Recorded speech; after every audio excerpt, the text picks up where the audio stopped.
Awful. It's the dynasty, niggas. Benny Single. Million. Just Blaze. Oh, it's The Rock. But yeah, you know, you got to remember, I was going to talk about this, just popped in my mind. And I know Clarissa Shields going to see the his greatness. Don't count them hoes for boxing. Come on, let's keep it real. Don't count no hoes. Don't put Ali up there with, I'm in the burbs. They playing Eminem. You know it's a white boy, a Mexican. Sure is. But yeah, we determine our greatness. Fighters' greatness just ain't determined by their accomplishments in the ring. Let me say that first and foremost. Um, why Ali was the greatest was his fight outside the ring. You know, why Sugar Ray Robinson was one of the greatest is because he pioneered the pound for pound list. Why Sugar Ray Leonard was one of the greatest is because, you know, he brought the heavyweight cachet and the heavyweight visibility to the lower weight classes. Why Larry Holmes is one of the greatest is because despite the hatred that he got from his own people, you know what I'm saying, he kept trucking. And that's why he one of my favorite heavyweights, is because all the bullshit black people put him through, he had every right to say fuck niggas, in my opinion. And when he fought Gary Cooney, he still put on for black people. Regardless, every nigga in America hated him. Don't forget, Pac said, you looking flabby and six like Larry Holmes, eat a fat dick. Like, you know, if you had people that was pro-black who hated Larry Holmes for absolutely doing his job and beating Muhammad Ali. You know, Roy Jones, he kind of took the back door route.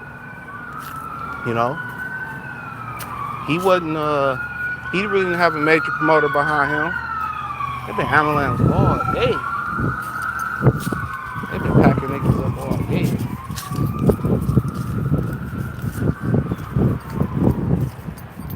So when we started talking about, it's just not what you do in the ring, it's what you represent outside the ring. And why you got to consider Terrence Crawford one of the greatest. He got boxed out. They literally boxed Terrence out. And his faith in God, his determination, and his physical gifts. You know, if Crawford wasn't as good a fighter as Crawford is, you know, he could. I mean, if he didn't have the power, he's still a great fighter. You know, he still can ease by you. You know, he still can get by, but him having the power and the skill set, it served him well. Because when you're going against the establishment, it's gonna be times where you got to knock niggas out. You know what I'm saying? Like Larry Holmes not being able to knock Michael Spinks out enabled them to take the Marciano record from him. You know, that's exactly what happened. You know, and despite not having that big knockout power, still being the heavyweight where you had to respect it, he still was a great fighter. Aaron Pryor. You know, back in the day, you know, I don't know if y'all know this. Jesus Christ. Fire rescue, ambulance, this shit been going on all day. I don't know if y'all knew this. Back in the day, stop. Come on, man. Back in the day, when you didn't get a gold medal, that was a death blow. You know, remember Oscar De La Hoya got a gold medal and Floyd got a bronze, which he said is still like in his grandmother's basement or something. I don't think he said he ever looked at it again. That was the difference between, I think, the announcer said Oscar De La Hoya made $10,000 in his boxing debut, his professional boxing debut. Floyd Mayweather made a couple $100, I believe they said it was. So I want to say they said maybe Floyd, I forget what Floyd made, but he didn't make nowhere near 10 grand. So back in them days, when you didn't get a gold medal, that was a death blow. Like, you really started in the deficit. And when Aaron Pryor didn't win that gold medal and how good he was, you know, and that don't mean nothing. You know, you could be a great amateur and a shitty pro. Look no further than Zeus Shimmy. Look no further than the guy that probably beat Roy Jones for the gold medal, who really didn't beat him for the gold medal. But back in the day, when you didn't get that gold medal, no sponsorships, you really had to get it out the mud. You really had to get it out the chitlin circuit. You know? So, Aaron Pryor started off in a deficit because he didn't get a gold medal. Sugar Ray Leonard did. So therefore, you know, That made all the difference in the world. So, a lot of the fighters that I consider my favorite fighters: Larry Holmes, Muhammad Ali, Roy Jones Jr., Terrence Crawford. Um, you know, just historically, Marvin Hagler. When you start reading their stories, yeah, a lot of my favorite fighters worked against the system worked against them. You know what I'm saying? And when you are a historian, or you go start to become a historian on your way to learning about boxing, you end up gravitating towards certain fighters.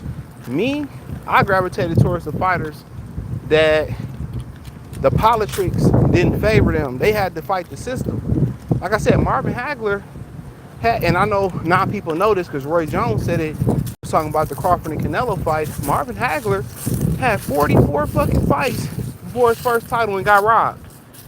2 fights later, I want to say, he fought the same guy back in the UK. This nigga always want to go into trees and shit. That's how you get fleas. And he won the title and they threw popcorn and trash at him. He couldn't even enjoy it when he won the world title. So I kind of understand that. And that path that you forge, see, if they lay the yellow brick road out for you like Canelo, come on. You got the yellow brick road laid out for you. How much resistance did you really have? How many losses would you really had if you didn't have the establishment behind you? So imagine every fight you going into, the pressure is, I damn near got to be perfect to get the knockout, or they gonna take it from me. That's Roy Jones, that's Terrence Crawford, that's Marvin Hagler, that's Aaron Pryor, that's Larry Holmes. I gotta beat the fuck out this nigga just to get a chance.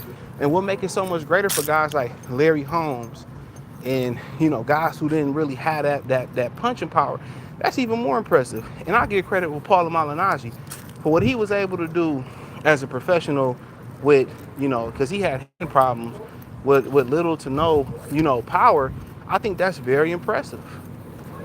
You look at a cool boy Foden. Imagine if he can punch. I don't think it'd be no debate. He'd be right up there with Terrence Crawford as pound for pound, one of the best fighters in the world. So it's easy when you De La Hoya and even Sugar Ray Leonard, at the end of the day, they kissed his ass, but he still had a route of resistance. I mean, he had a nasty victory versus Roberto Benitez, and that's one of the great fighters of all time. I mean, like I said, he's the youngest world champion that ever was and ever will be, unless the rules change. He won his first world title versus a guy with, I think, 10 plus defenses. I believe he was the lineal title champion of 140. He whooped his ass in front of his high school his high school classmates. He still was in high school when he won a world championship. And if it wasn't for the drug addiction that he had, Roberto Benitez probably would have been one of the 5 greatest fighters of all time. And he was strung out when he fought Sugar Ray Leonard. This is why I say, man, y'all gotta go out there and read and watch documentaries about boxing, man, because you wouldn't believe the shit that went on in the sport of boxing. You wouldn't believe it. Man, did y'all see Larry Holmes drop kick Trevor Berbick? That happened. Larry Holmes jumped off a car and drop kicked Trevor Berbick. Trevor Berbick was just getting his ass whooped. He literally did some road warrior shit. Jumped off a whip. And it's on camera. You can go see this. He drop kicked that motherfucker. No cap. I appreciate Chief Red Cloud. Montgomery 1.5 touchdowns down here in Natty. He from Natty, 2 or more. Yeah, I can see that. Yeah, he never played in Cincinnati neither. So shout out to David Montgomery. I don't know what the fuck the Bears were doing when they let him go. When they let him go, that was they death wish. Shout out to Super Chat. So yeah, so when you start reading about the history of boxing, look, do y'all know how Marciano died? Shout out to Adonis. He put me hip to this. Rocky Marciano, he passed away. You know what I'm saying? He was gonna come back. He passed away. He used to fly, and somebody owed him some money. So he got in his little plane and he flew to pick up the money that the guy owed him, or he was gonna put hands on him. Just like Rocky in the movie, when Rocky was You know, he'll beat you up and pick up the money for old buddy. He was a muscle. Rocky Marciano was a muscle. He was a muscle for himself. So the guy owed Rocky Marciano some money, from what I understand. He flew to get the money, and something happened with the plane, and he had a plane crash and died. He was flying to go press a nigga about his money. So the deeper and deeper you get into boxing, you know what I'm saying? The more you understand why I speak the way I speak about this era. If you grew up in, the Attitude Era or the 80s, the 90s of wrestling, you'd see people in that era just had more, they had more character, they had more individuality, but like the story, like the record, box records don't tell you everything. Crawford literally, he beat the networks. He beat the promoters. He didn't compromise himself. This is the equivalent of somebody in Hollywood making a way without selling their asshole and selling their soul. Still finding a way. So Crawford is he is the greatest fighter in the modern era. Especially if he retire and he don't go broke. I mean, you probably got to put him for one.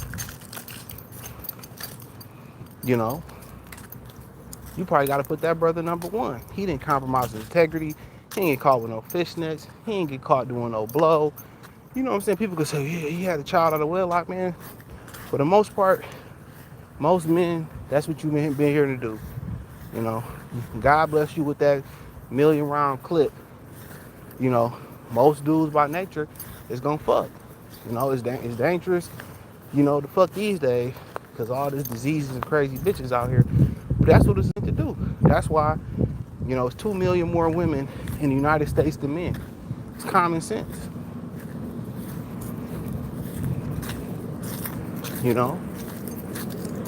But I ain't here to speak on that. But really, he always want to go somewhere else. We going back. He literally walked more than any dog here. Come on. This old demented ass little shitter.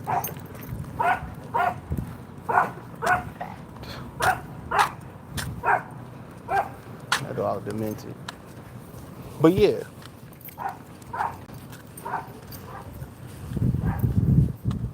But when you sit there and you start talking about, the road that they went through, that's part of the greatness. And the road that they paved for other fighters, that's part of the greatness that you have to talk about their names. Ali wasn't the greatest just because of what he did to Foreman, Frazier, and all that.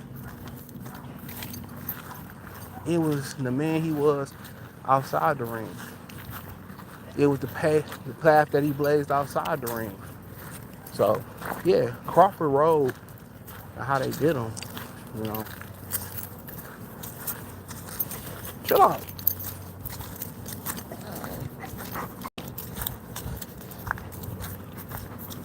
Hold on. Don't you cross me.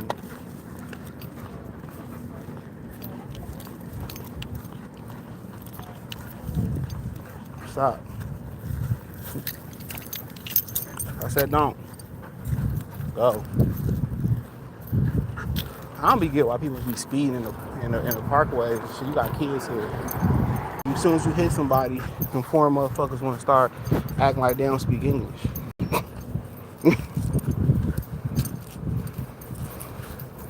Arrow compromised the PBC. Nah, PBC compromised the Arrow. When you give a man that much power over you, what do you expect? Anytime a man is willing to take less money than half the money that for the going rate for more autonomy over you, what do you expect? Some people just look at the price. We will buy stuff and they might have a pack of chicken, and it might be usually $10. It's $5 today, right? That's because it's old. It's old meat, or it's compromised meat. But we just looking at the money. Oh man, it's half off. Why not? Not asking why is it half off. Same thing they did when they did with PBC. This is why they fucking morphed into pussies. That's why they turned into pussies, because they had no control. Even if they did or didn't want to do what they wanted to do, or what they want them to do if they make any sense, they still had to do what Al wanted. So therefore, they had to find ways, which they should have had PR for ways to say, no thank you. But the way they did it, they came off as pussies. But in reality, probably a lot of them wanted to get off the porch and prove that they was killers, even though they wasn't killers. They wanted to prove it, but Al Heyman held them back. It's a fact. Brother Al, he held them back. Come on.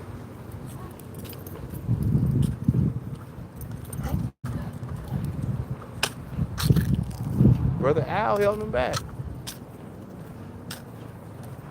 So, I mean, there ain't too much more to discuss.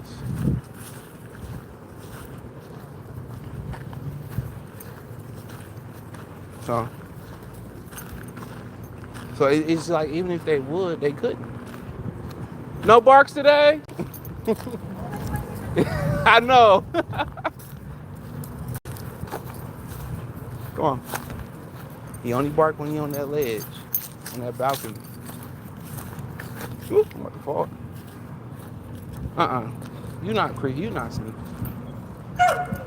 Oh, there we go.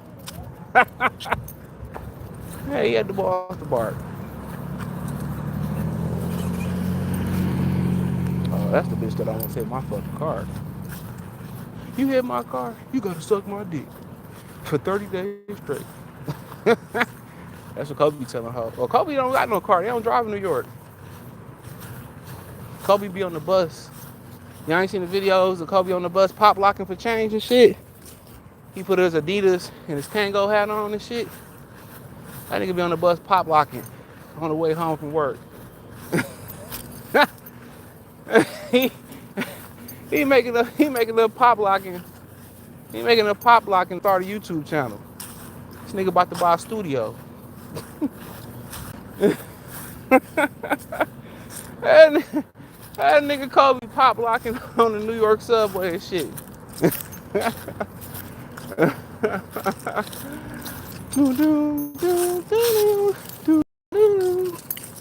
That nigga got the cardboard. That nigga got the cardboard. That motherfucker be like Booker T and shit, doing the spinneroonie and shit. He be like, can you dig it? That nigga got the strobe lights on his hat and shit. Can you dig it?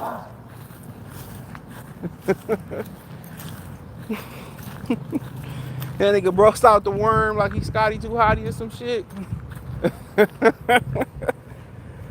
What was that song? What was them niggas' name? Because they used to be with Rikishi too. I forget them niggas' days. Niggas so be having a problem staring. Boy, if brandishing a weapon wasn't a crime, boy. Every time a nigga stared, I whoop. Fuck you looking at?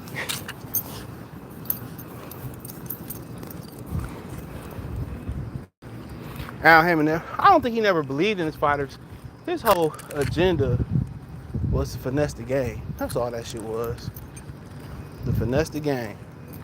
But yeah, like I was saying, your path to greatness, whether it was your road to redemption, like Oshaki Foster, or, your road in general, like Marvin Hagler.